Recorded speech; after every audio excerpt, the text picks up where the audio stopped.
Okay देख last time आम पढ़ी सारी तुमर मैग्नेटिक मोमेंट केमती कैलकुलेट कर विथ तार एररलेस कैलकुलेशन से सब जिनस आम कंप्लीट कर देथिले। तो आज टिके पढ़िबा एटा होची टेंडेंसी टू फॉर्म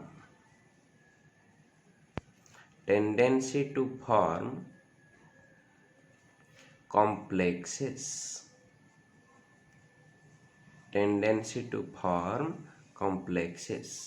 और एटा को कहती complex formation ability.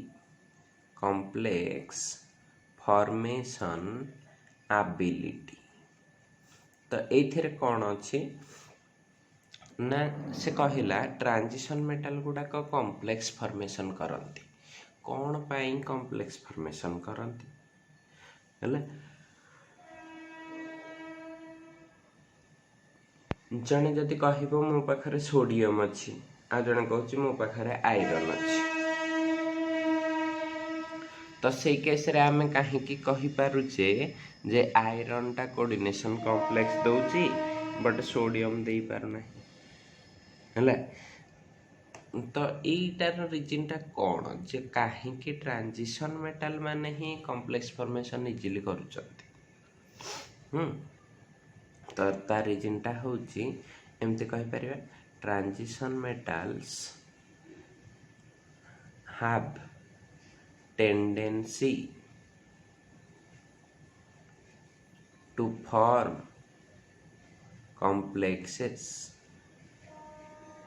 complexes due to कौन ड्यू टू से कहला मु फास्ट रे लिखी एठी चारिटा पॉइंट अच्छी मन रखी था ये जो चारिटा पॉइंट अच्छी ये चारिटा पॉइंट माने तुमको 2 मार्क दी एटा प्राय टाइम डी ब्लॉक रु पड़े जे कौन जे व्हाई डी ब्लॉक एलिमेंट्स बा ट्रांजिशन एलिमेंट्स फॉर्म कॉम्प्लेक्सेस। तो एटा सब बेले केते मार्किया पड़े 2 मार्किया क्वेश्चन पड़े हैला। तो एटा कौन हो जिवो फास्ट जिनस है मन रखी था size small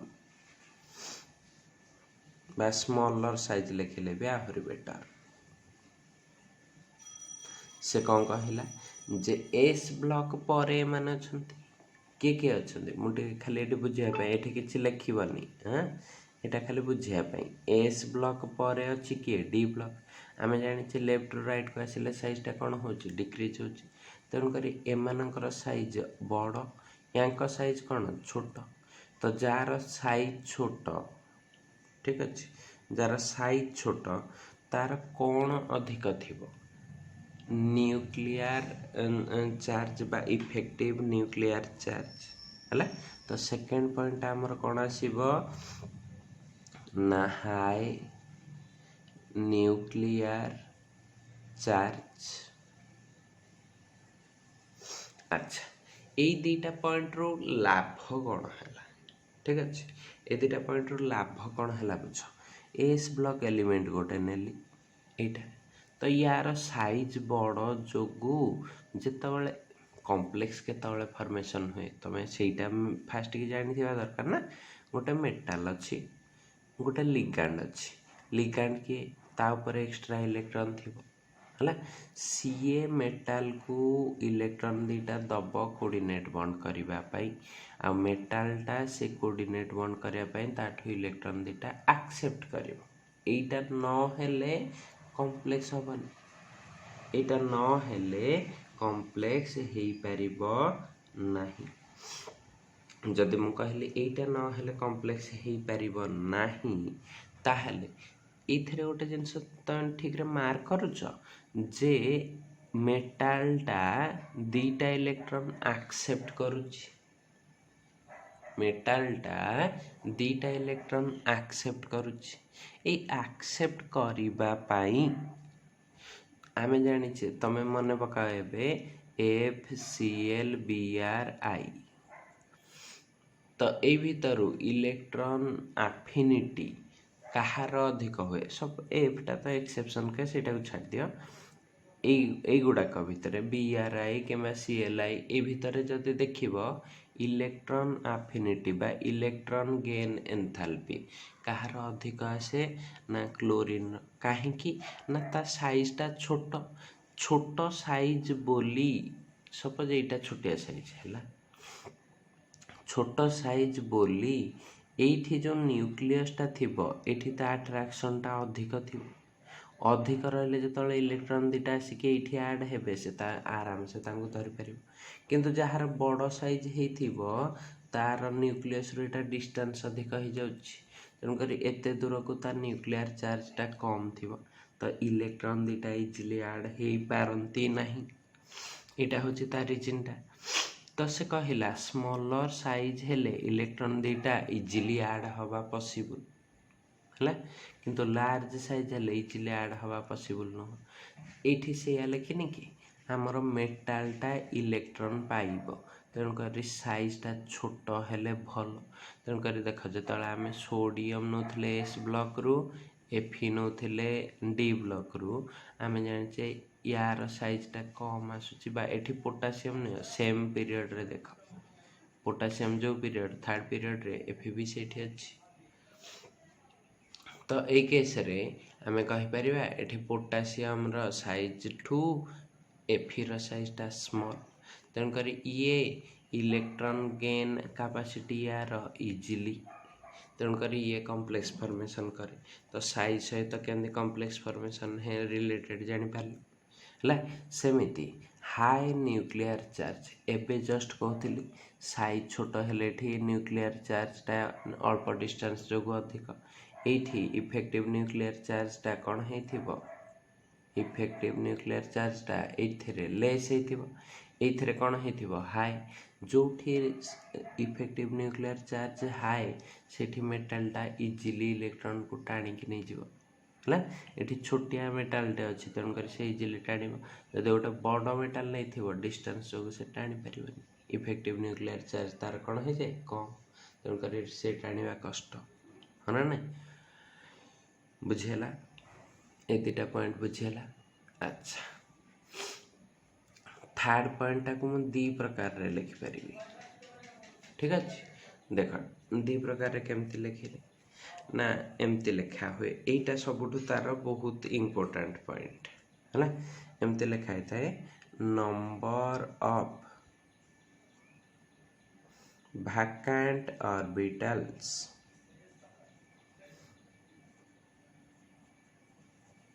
number of vacant orbitals of एटा पूरा टेक्निकल लैंग्वेज रे पूरा भलरे लिखा है या मोडिफाई करके भी लिखब मुझे लिखिदेवी व्यस्त नहीं almost same energy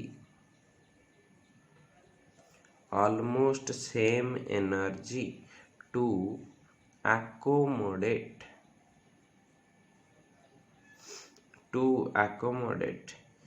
electrons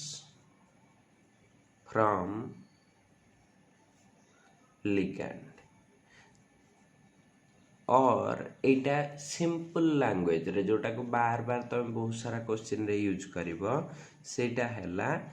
D block elements have vacant d orbitals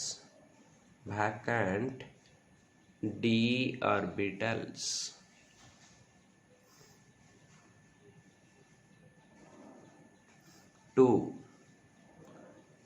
accommodate माने से कौन कहला कहबी एठी आमर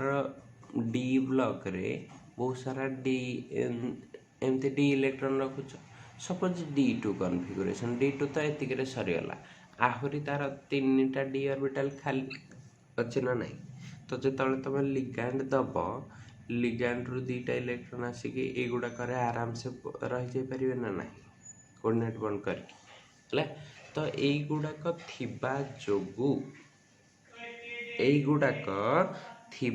जोगु एइथिरे तमर कौन भाकांट एटा एइथिरे कॉम्प्लेक्स फॉर्मेशन कोऑर्डिनेट बॉन्ड कले लिगैंड कॉम्प्लेक्स फॉर्मेशन हम कॉम्प्लेक्स फॉर्मेशन हो पारुची माने एथिरे वैकेंट डी ऑर्बिटल अछि ले एटा तार सबुठु एडवांटेजेस पॉइंट जे से एठी पुणी आहुरी भी कहिछि देख ये जो डी ऑर्बिटल्स अछंती समस्तक एनर्जी समान समस्तक एनर्जी समान बोली ये इलेक्ट्रॉन पाइला ये इलेक्ट्रॉन पाइला काହାର मन दुख हबनी तेणुक से मैंने केवे बाड़े बिटा हेबेनी जे मते देलनी इलेक्ट्रॉन ताकू दे देल एमिति भी करंतिनी हेले आहुरी गोटे एडवांटेज अच्छी कौनटा एडवांटेज ठीक अच्छे आहुरी एडवांटेजटा कौन ना एमाने खाली जे 3टा लिगैंड को रखिपर से नुह या पाखरे या परे एटा सपोज मैं 3D नहीं या पर के थिबो 4s तापर के थिबो 4p तो यही गुड़ाक भी तुमर यूज हो पारे केमिति यूज ना से कहला जेतिकीटा लिगैंड आसबे सेतिकीटा खाली घर कोऑर्डिनेशन केमिस्ट्री आम पढ़ीचे बीबीटी रे पढ़ीचे जेतिकीटा लिगैंड आसबे धर कोऑर्डिनेशन नंबर 6 अच्छी है कोऑर्डिनेशन नंबर 6 थिले आमे ताको कौन कहचे CN6 कहचे माने coordination number is equal to 6 6 माने कौन ए बेला 6टा लिगैंड थिबे तो 6टा लिगैंड आसिले कोठी रहिबे 6टा खाली घर दरकार तो एमानक पाखरे वैकेंट डी ऑर्बिटल थिबा जोगु हैला एमाने कॉम्प्लेक्स फॉर्मेशन करंती आउ कौन हो जाए ना जेतिकीटा ऑर्बिटल दरकार एमाने सेतिकीटा ऑर्बिटल प्रोवाइड करि पारंती एमिति नुह देख एस ब्लॉक जेतबेले थिबो माने सपोज सोडियम नहीं यार चाहिए भी कन्फिगरेशनटा कौन हो 1s2 2s2 2p6 3s1 तमें जिते चेष्टा कले ये गोटे इलेक्ट्रॉन छड़ा माने Na+ छड़ा आउ कौन से ऑक्सीडेशन स्टेट रे ताको देखि परिबो कि देखि परिबोनी कम या पाखे आउ किसी वैकेंट ऑर्बिटल ही नहीं ऑफ सेम एनर्जी है एमानक पाखरे आउ कौन सी वैकेंट ऑर्बिटल ही नहीं ठीक अच्छे तो से जो जिनसटा आमर ये जो जिनसटा आम ए कहले यहीटा केवल आभेलेबल कौटी ट्रांजिशन मेटाल ये नंबर ऑफ वैकेंट ऑर्बिटल्स मिल पार तो से लिखाई to accommodate electrons from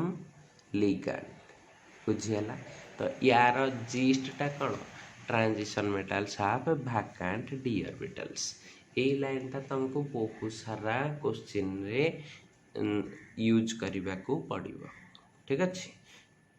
accommodate electrons from transition metals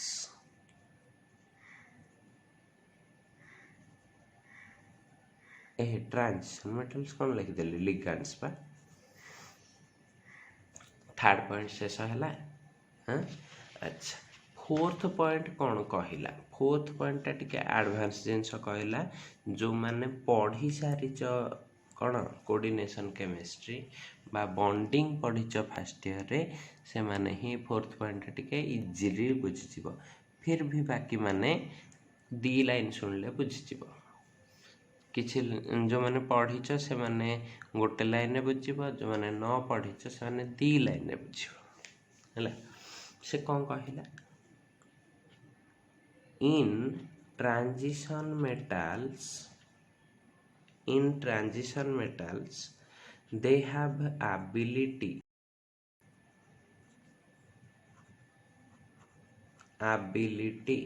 to form कौन फॉर्मेशन करिबो ना hybrid orbitals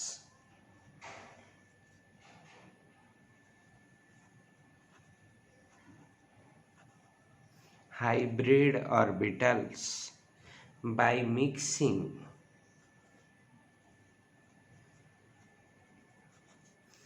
atomic orbitals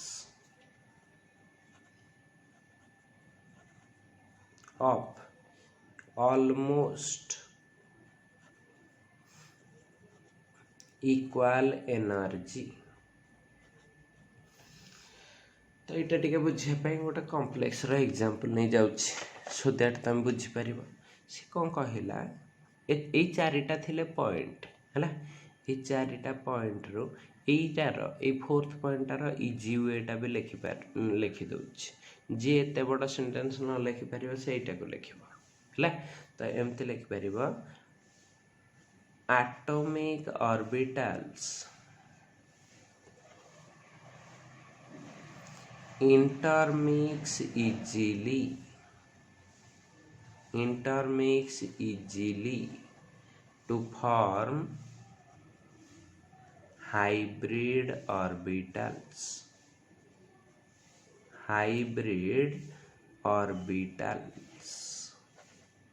okay